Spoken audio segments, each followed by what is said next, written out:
Dear friends, स्वागत है आप सबका आपके अपने YouTube channel coaching excellent point में। आज मैथमेटिक्स के एक बहुत ही इंपॉर्टेंट चैप्टर सेट थ्योरी के साथ हम हाजिर हैं। समुच्चय सिद्धांत। समुच्चय वस्तुओं का एक सुनिश्चित संग्रह समुच्चय कहलाता है, और जिन वस्तुओं से समुच्चय बनता है उन वस्तुओं को उस समुच्चय का सदस्य अवयव या एलिमेंट कहते हैं। समझ गए? वस्तुओं का संग्रह है समुच्चय। वस्तुओं का संग्रह है समुच्चय। A collection of thing is called set. उदाहरण के तौर पर कक्षा में उपयोग किए जाने वाले 5 वस्तुओं का संग्रह। कक्षा में बहुत सारी वस्तुओं का उपयोग होता है, लेकिन उनमें से 5 वस्तुओं को इकट्ठा करके एक समुच्चय बनाया गया है, जैसे चौक, डस्टर, बोर्ड, कुर्सी, मेज। इनको लिखने के 2 तरीके हैं। एक वस्तुओं का नाम रख के, एक जिन वस्तुओं का उपयोग किया जा रहा है उनको कह के। दूसरा, प्रथम 10 प्रकृत संख्याओं का समुच्चय, 1 से लेकर 10 तक, 10 तक, 1 2 3 4 5 6 7 8 9 10 नेचुरल नंबर, अंग्रेजी वर्णमाला के स्वरूप वॉवेल्स का समुच्चय AEIOU। इसके अलावा भी अन्य उदाहरण हम ले सकते हैं, जैसे आपके परिवार के सभी सदस्यों का समुच्चय, कक्षा 11 के सभी विद्यार्थियों का समुच्चय, भोजन मेन्यू में शामिल किए जाने वाले भोज्य पदार्थों का समुच्चय, एनीथिंग। ये सारे एग्जांपल्स हैं समुच्चय के। समुच्चय क्या है आपने सीखा। अब इसके बाद समुच्चय कितने तरीके से लिख सकते हैं ये आपको हम बताते हैं। अब देखिए समुच्चय लिखने की विधियां। समुच्चय लिखने की 2 विधियां हैं। एक तो सारणी विधि, जिसे इंग्लिश में टेबुलर फॉर्म कहते हैं, मेथड भी इसे कह सकते हैं, फॉर्म कहिए, मेथड कहिए। और दूसरा है गुण प्रकटीकरण विधि या समुच्चय निर्माण विधि। 2 तरीके से किसी समुच्चय को व्यक्त किया जा सकता है, लिखा जा सकता है। ऐसी 2 विधियां हैं, एक सारणी विधि और दूसरा गुण प्रकटीकरण विधि या समुच्चय निर्माण विधि। सारणी विधि को अंग्रेजी में टेबुलर फॉर्म कहते हैं और गुण प्रकटीकरण को सेट बिल्डर मेथड कहते हैं। अब ये दोनों हैं क्या, इसे हम कैसे समझेंगे, अब यहां समझिए। पहला है सारणी विधि। सारणी विधि जब किसी समुच्चय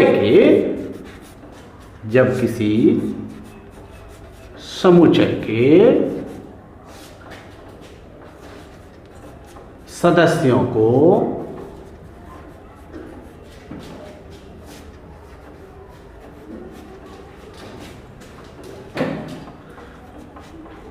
प्रत्यक्ष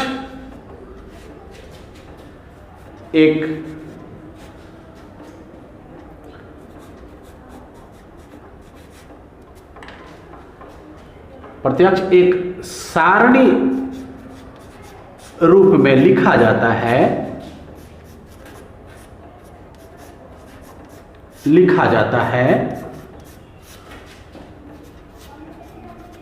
तो इस विधि को टेबुलर फॉर्म या मेथड, सारणी विधि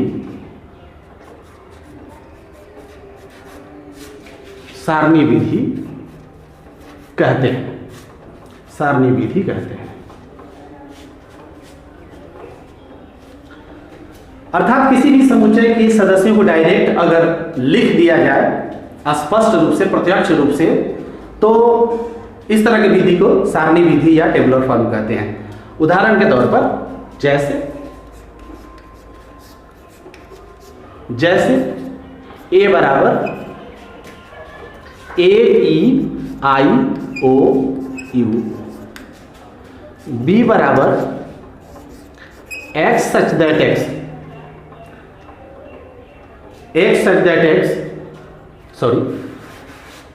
b बराबर 0 1 2 3 4, c बराबर 2 4 6 8।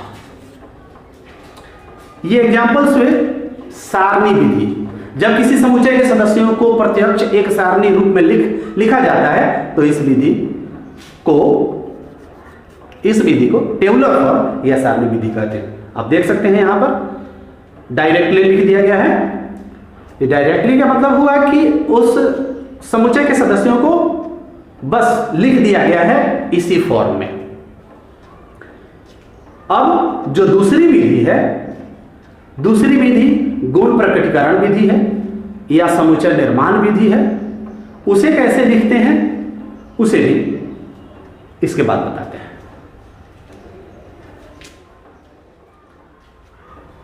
पहली विधि हमने सीखा सारणी विधि।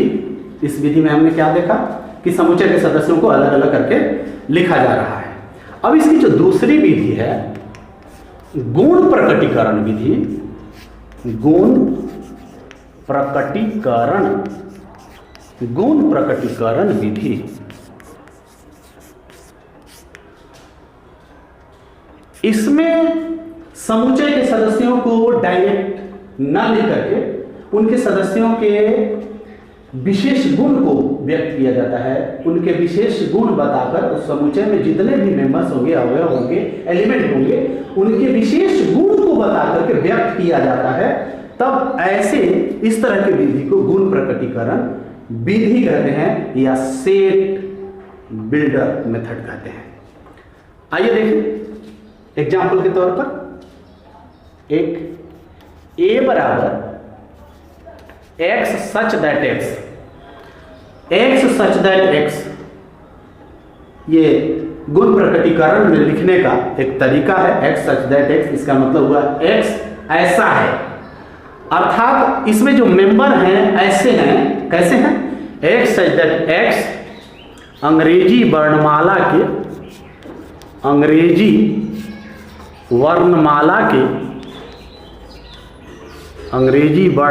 के स्वर हैं।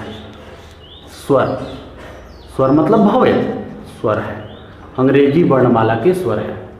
आपको बता दें कि समुच्चय को मझला कोष्ठ के अंदर लिखा जाता है। उनके सदस्यों को मझला कोष्ठ जो मिडिल ब्रैकेट होता है उनके अंदर लिखा जाता है। चाहे आप टेबुलर फॉर्म में लिखें या सेट बिल्डर मेथड में लिखें, गुण प्रकटीकरण विधि में लिखें, मझला कोष्ठ का होना जरूरी होता है। तो ये एक गुण बताया गया, एक एग्जाम्पल दिया गया। ए के अंतर्गत वैसे सदस्य आएंगे जो अंग्रेजी वर्णमाला के स्वर हैं, भवेल हैं। अंग्रेजी वर्णमाला में कुल 26 लेटर होते हैं, आपको पता है। अंग्रेजी वर्णमाला में कुल 26 लेटर होते हैं। 26 लेटर में स्वर जो हैं वही इस सेट के अंतर्गत आएंगे, भवेल आएंगे। एक दूसरा एग्जाम्पल देखिए, बी बराबर एक्स सच दैट एक्स। देखिए इस चिन्ह का उपयोग कीजिए या इस चिन्ह का उपयोग कीजिए अपनी सुविधा के अनुसार। ये भी सच दैट है, ये भी सच दैट है। एक्स सच दैट एक्स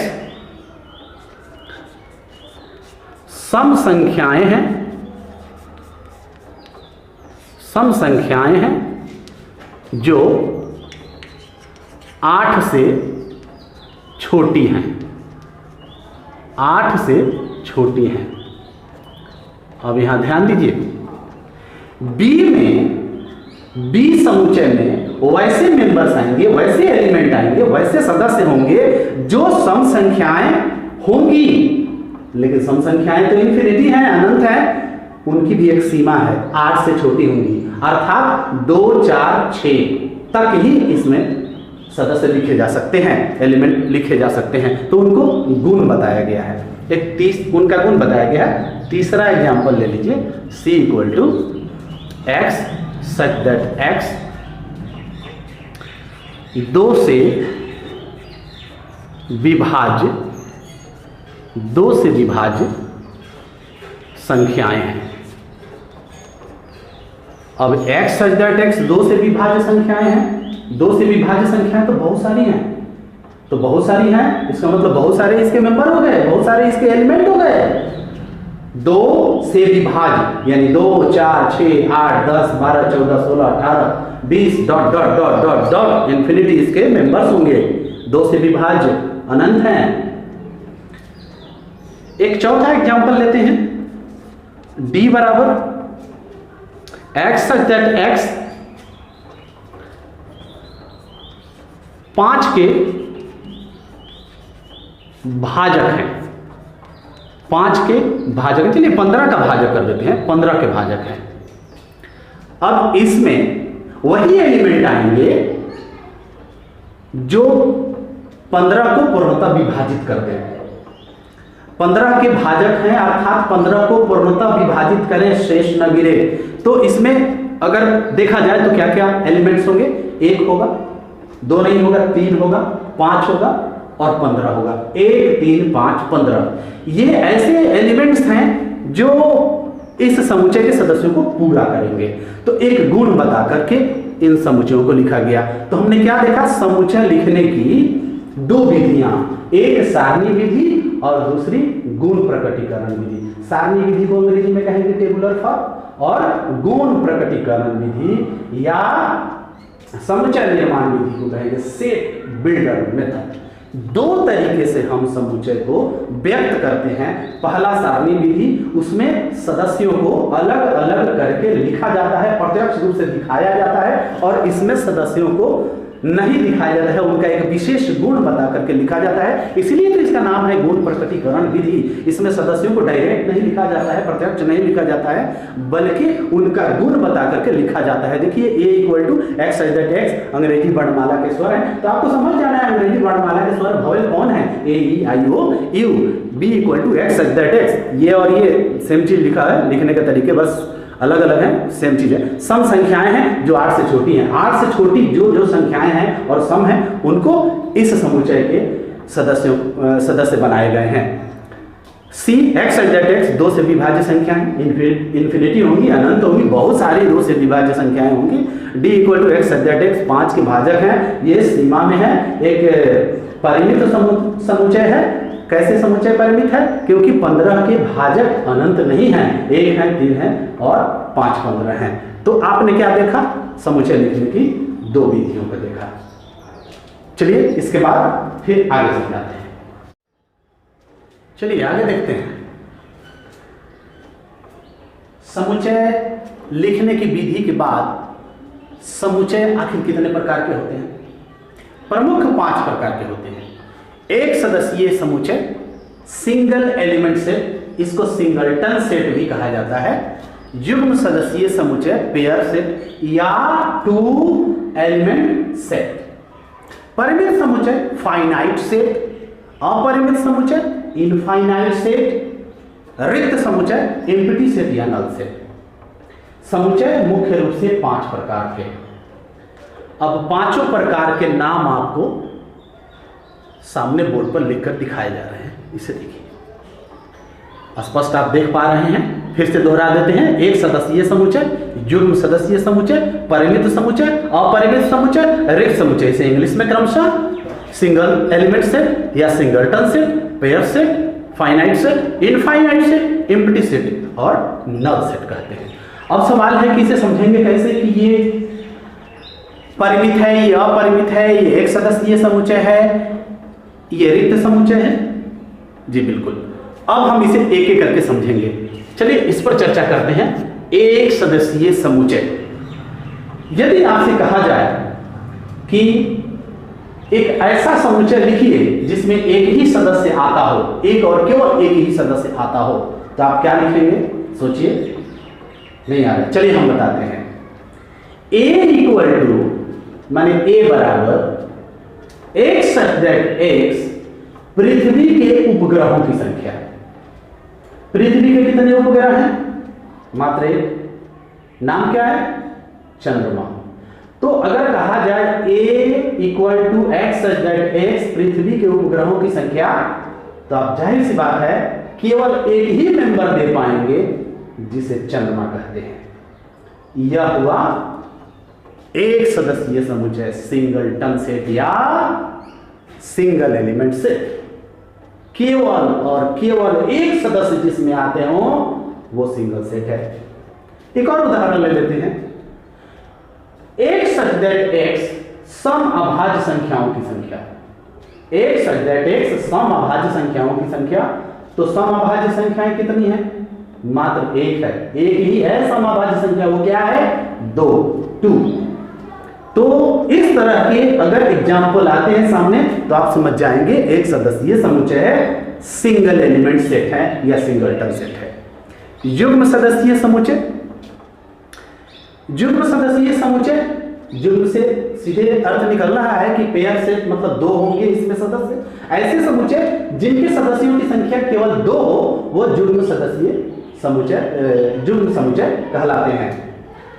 परिमित समुच्चय, फाइनाइट सेट, ऐसे समुच्चय जिनके सदस्यों की संख्या निश्चित ना हो, निश्चित हो, परिमित मतलब निश्चित, फाइनाइट निश्चित सदस्य हो, जिस समुच्चय में निश्चित सदस्य हो उन्हें परिमित समुच्चय कहते हैं, फाइनाइट सेट कहते हैं। जैसे अंग्रेजी वर्णमाला के स्वरों का समुच्चय, यह फिक्स है, 5 हैं, 5 से अधिक नहीं हो सकते, तो ये परिमित है। दूसरा एग्जांपल परिमित समुच्चय का, आपके परिवार के सदस्यों का समुच्चय, जितने नाम हैं आपके परिवार में उनको अगर लिखिएगा तो एक सीमा के अंतर्गत आते हैं आपके परिवार में सदस्यों की संख्या, तो ये परिमित समुच्चय के उदाहरण हैं।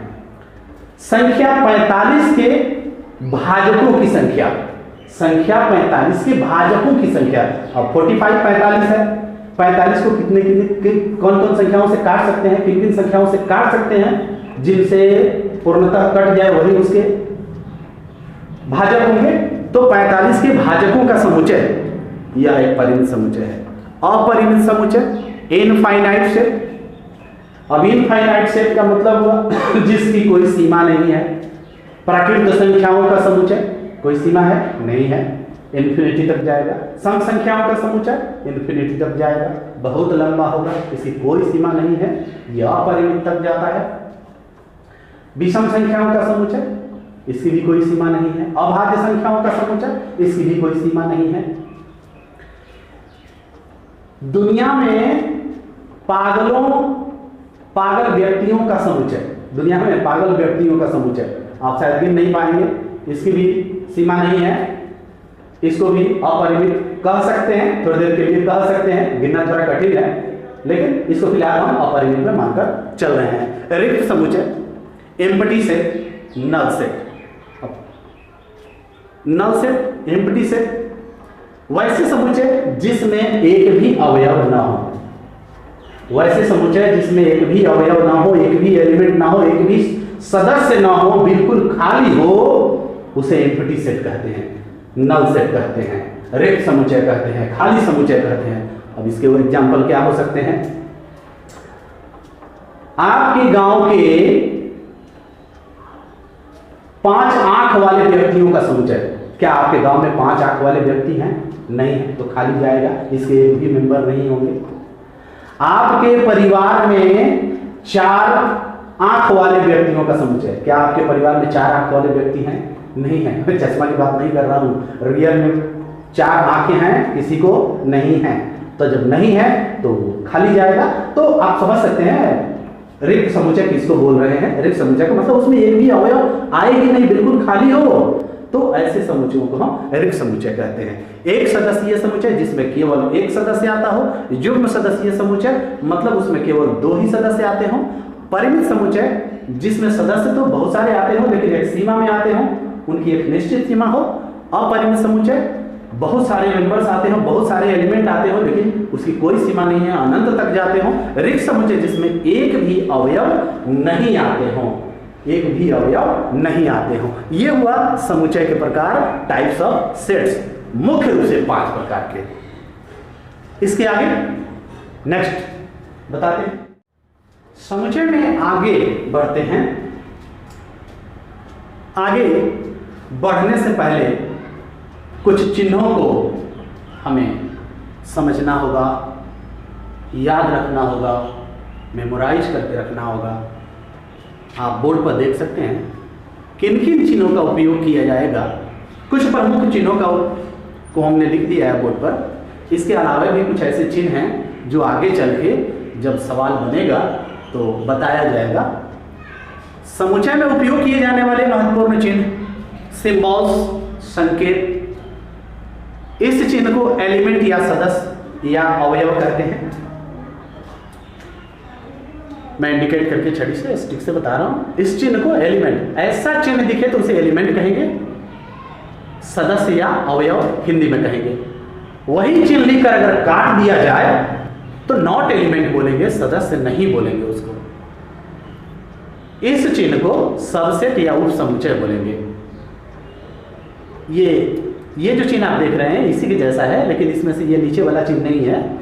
इसको भी सबसेट बोलते हैं, लेकिन रियल सबसेट बोलते हैं, वास्तविक समुच्चय बोलते हैं। इसे यथार्थ समुच्चय भी कहा जाता है। वास्तविक समुच्चय या यथार्थ समुच्चय, रियल सबसेट कहा जाता है। देखिए यही चिन्ह इधर से घूम गया है तो ये मोर सबसेट, अधि समुच्चय कहा जाता है। यू आकार का जो चिन्ह आप देखते हैं, यू आकार का, उसे यूनियन बोलते हैं। सेट थ्योरी में यूनियन बोला जाता है, उसका हिंदी होता है सम्मिलन।